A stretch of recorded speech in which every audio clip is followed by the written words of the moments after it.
வேதத்தில் இருந்த ஒரு வசனத்தை நான் உங்களோட வந்து ஷேர் பண்ண போகிறேன். சங்கீதம் 119 வசனம் 18.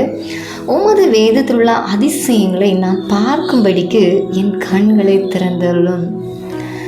இவ்வளோ அழகான வசனம். ஸோ நம்ம இந்த வேதத்தை நம்ம அடிக்கடி படிக்கிறோம் இல்லையா, தினமும் கூட படிக்கிறோம். ஆனால் சில நேரம் என்னதான் சில சாப்டர்ஸ் நம்ம படித்தாலும், சில அடிக்கடி நம்ம வாசிட்டே இருந்தாலும் சில நமக்கு புரியவே செய்யாது. ஏதோ மேலோட்டமாக தான் நமக்கு புரியும் இல்லையா. ஆனால் இதுக்குள்ளே இருக்கிற அந்த புதையல்கள், அந்த சத்தியங்கள், அந்த அதிசயங்களை நம்ம அறியணும், நம்ம பார்க்கணும், அது நமக்கு புரியணும் அப்படின்னா ஆண்டோட நம்ம கேட்க வேண்டிய காரியம் என்ன? என் கண்களை திறந்தருளும்.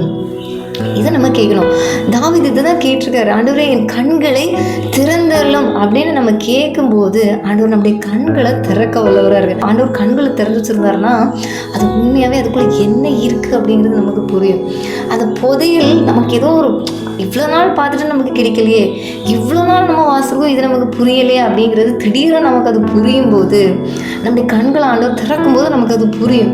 இதுக்குள்ளே இருக்க அந்த புதையல்னா எப்படி காணாத நம்ம கண்டது மாதிரி அவ்வளோ சந்தோஷமாக இருக்கும் நமக்கு அது கிடைக்கும் போகும்போது. அந்த அதிசயம் இது அந்த வசனத்தில் இருக்கிற அந்த அதிசயத்தை, அந்த சத்தியத்தை நம்ம அறியும் போகும்போது அது அவ்வளோ சந்தோஷமாக இருக்குங்க. அவ்வளோ ஒரு பெரிய புதையலே கிடச்சது போல் இருக்கும். ஸோ அப்படி நமக்கு அது புரியணும், தெரியணும் அப்படின்னா நம்ம ஆண்டவர்கிட்ட என்ன கேட்கணும்? ஆண்டவரே என் கண்களை திறந்தருளும்.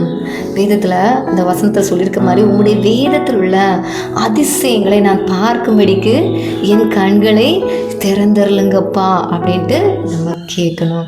நம்ம அப்படி கேட்டோன்னா கண்டிப்பாக ஆண்டவர் திறந்து அதுக்குள்ளே இருக்க புதையலை, அதிசயத்தை நம்ம வாஞ்சித்தோம் அப்படின்னா அதை நமக்கு காட்ட வல்லவராக இருக்கார். கண்டிப்பாக அந்த வேத வசனம் உங்களுக்கு யூஸ்ஃபுல்லாக இருக்கும் அப்படின்னு நான் நம்புகிறேன். தேவனுக்கே மகிமை உண்டாகட்டும். ஆமென்.